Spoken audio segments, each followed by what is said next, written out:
बड़े बड़े नंबर्स आ रहे हैं, टाइटन, ब्रिटानिया, सिप्ला। यस, तीनों इंपॉर्टेंट। सबसे पहले ब्रिटानिया के साथ शुरुआत कर रहा हूं।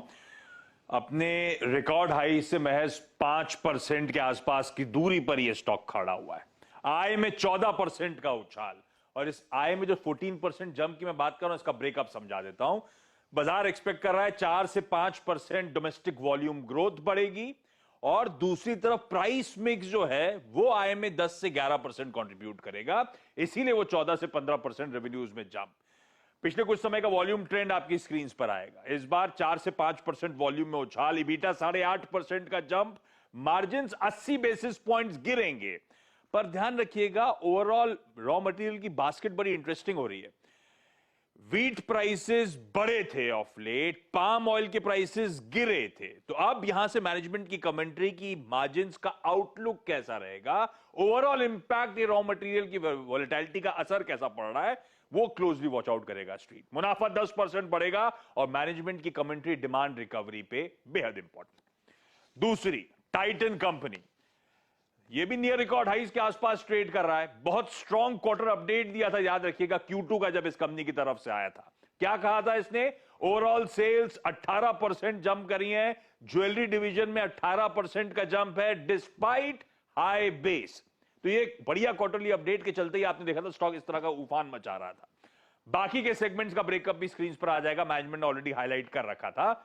सब में अच्छा ट्रैक्शन था, barring eye care, watches, other businesses, CaratLane अच्छे जंप दिखा रहे थे। एक्सपेक्टेशंस अब क्या है? रेवेन्यूज में 18% का जंप। क्यों? कुछ हद तक फेस्टिव सेल्स का तड़का, उसके बाद प्रोडक्ट मिक्स का इंप्रूवमेंट। हुआ क्या? गोल्ड ज्वेलरी से ज्यादा स्टडीड सेल्स ज्यादा है, और उसका फायदा मिलेगा आपको मिक्स में, और नए स्टोर जो Q2 में ऐड करे हैं उन सबसे रेवेन्यूज में मोमेंटम आएगा। इबीटा 18%, मार्जिन जस्ट के 13.3% पे थे, 13.3% एक्सपेक्टेड, मुनाफा इस बीच 20% बढ़ेगा। तीसरा, सिप्ला, एक और ऐसा काउंटर जिसमें बहुत बढ़िया मोमेंटम, रिकॉर्ड हाइस के आसपास सिप्ला का स्टॉक कामकाज कर रहा है, और उसमें ऑप्टिमिज्म था, जो तेजी आ रही थी कि पाइपलाइन जिस तरह की यूएस ड्रग्स की इस कंपनी के पास है, और स्टेडी इंडिया ग्रोथ है, इसीलिए आप देख रहे थे सिप्ला इस तरह से उछाल दिखा रहा था। ये नंबर्स हैं साल दर साल, और एनालिस्ट क्यू ऑन क्यू भी वॉच आउट कर रहे हैं, तो मैंने क्या करा, दोनों आपके सामने रख दिए। रेवेन्यू ग्रोथ एक्सपेक्टेड है, दोनों केस में सिंगल डिजिट में रहेगी, चाहे साल दर साल देखें चाहे क्यू ऑन क्यू देखें। US revenue said marginally improve हो सीक्वेंशियली। एस्टिमेट्स ये हैं कि $155 मिलियन लास्ट क्वार्टर थे, 165 से 170 मिलियन डॉलर्स के एनालिस्ट एस्टिमेट्स आ रहे हैं इस बार के यूएस रेवेन्यूज के।